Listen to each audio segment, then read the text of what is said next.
So what are the costs on average of a medical student when they graduate from medical school and the debt that they're in after residency as well? Is it possible to get $500,000 or up to $1 million in debt? Let's break it down. Hey everybody, welcome back to the channel. If you're new to the channel, my name is Josh and I'm currently a senior in my pre-med studies in my undergraduate degree. Currently doing BMS, chemistry, and Spanish as minors, and I'm graduating in about 14 days from the time that I recorded this video. We're going to be talking about the actual costs of medical school and the amount of student loans people go into.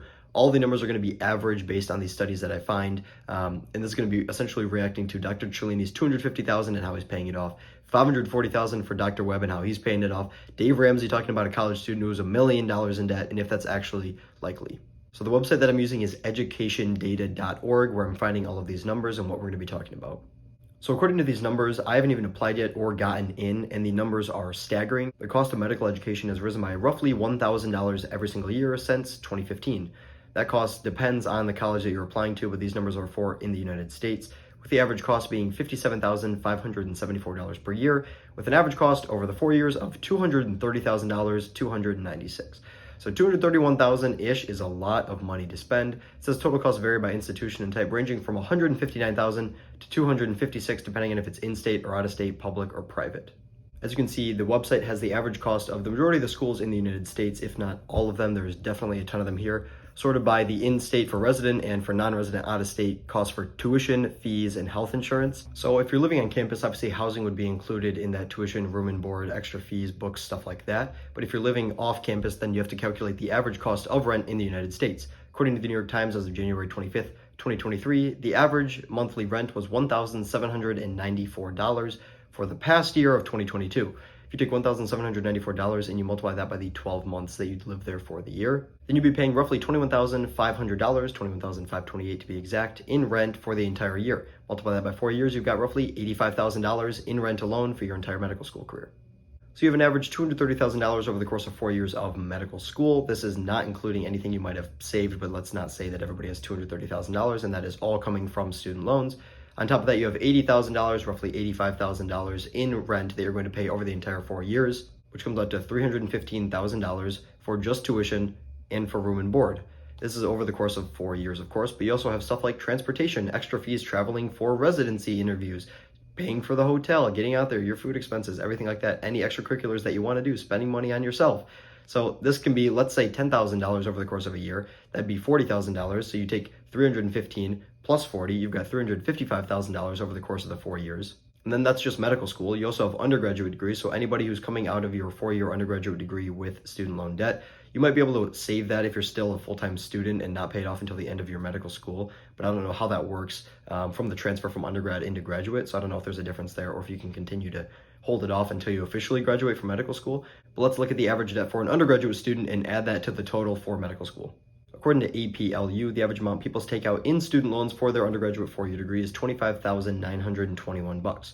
So you've got $315,000 plus $25,921 to get you $341,000 roughly dollars for your 4-year degree in undergrad as well as your 4-year degree in medical school. But this student loan isn't taking into account all the living expenses that some people have. And again, this is an average, so people are more and people are less, with nearly 8 in 10 students graduating with less than $30,000 in student loan debt.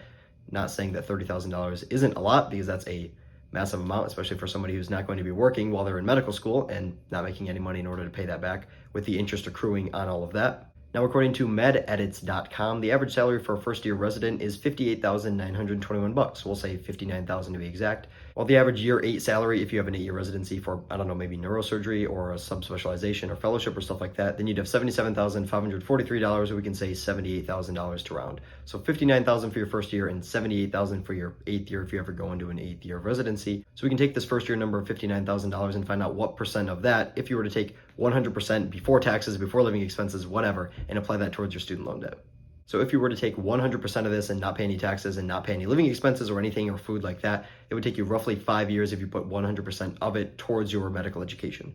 So is it possible to have $500,000 of debt? Is it possible to have $1 million of debt? Well, it totally is, because if you're going to have $345,000 over the course of your undergraduate degree as well as your medical degree, then it's totally possible for somebody to have $100,000, $150,000 from their undergraduate degree if all of those fees are taking out in student loans and they don't have any savings or any other parents' savings are going towards that undergraduate degree, as well as medical school. If they're going to one of the more expensive, maybe private 4 years out of state, then they might be paying $85,000 a year instead of $60,000. So you take an extra $100,000 over the course of the 4 years in order to pay for that medical education as well. According to usnews.com, the top of the list for most expensive medical schools in the United States is Midwestern University in Illinois, which is roughly $75,000 for the 2020-2021 school year, making it the highest in the United States.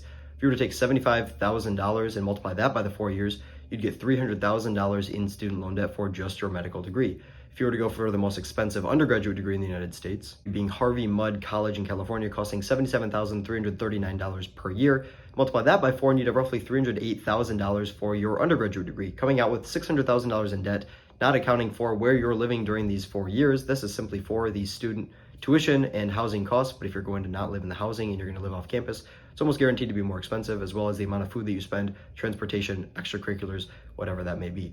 So let's say there's $650,000 that you graduate with just that undergraduate degree, aside from the tuition and whatever I just said, the extracurriculars and stuff like that. Then you've got your residency, which if you're making $50,000 is going to be much less of your total salary, and it's going to take you way longer while it's accruing interest to pay that back. So if you were to make $55,000 and you had $650,000 in student loan debt, it would only be 8.5% of your total. So you'd have $55,000, again, if you were to take 100% of this and put it towards your overall degree, and it would take you roughly 12 years in order to pay it all back. But again, those numbers were based on the averages, and the $650,000 comes from the most expensive medical school as well as the most expensive undergraduate degree if you were to take out 100% student loans for all 4 years for both undergraduate and for medical school. Then you're making some money back in residency, and like I said, I know at least the time that you're spending in medical school, there isn't interest accruing, and you can maybe change that with COVID where you don't have to pay it back until a certain amount of time after.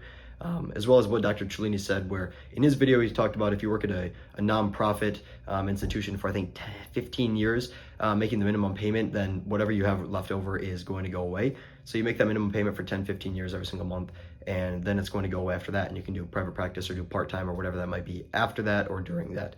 So definitely go check out that video in the description below, as well as Dr. Webb's video talking about his $540,000 in the description below, as well as Dave Ramsey talking about the kid with $1 million in student loan debt in the description below. Other than that, hope you all did enjoy. There's a lot of finances in this. It's really staggering numbers. It's something that I still want to go into, so this isn't meant to deter anybody who's wanting to go into medical school or wanting to finish out their undergraduate degree, because like I said, those numbers are averages. The likelihood that you'd be spending that amount of money on the high end isn't obviously common. That's why it's unlikely in the highest numbers possible of the averages. Other than that, I will see you all in the next video. Drop a like and a subscription if you did enjoy, and I'll see you all in the next one. Peace.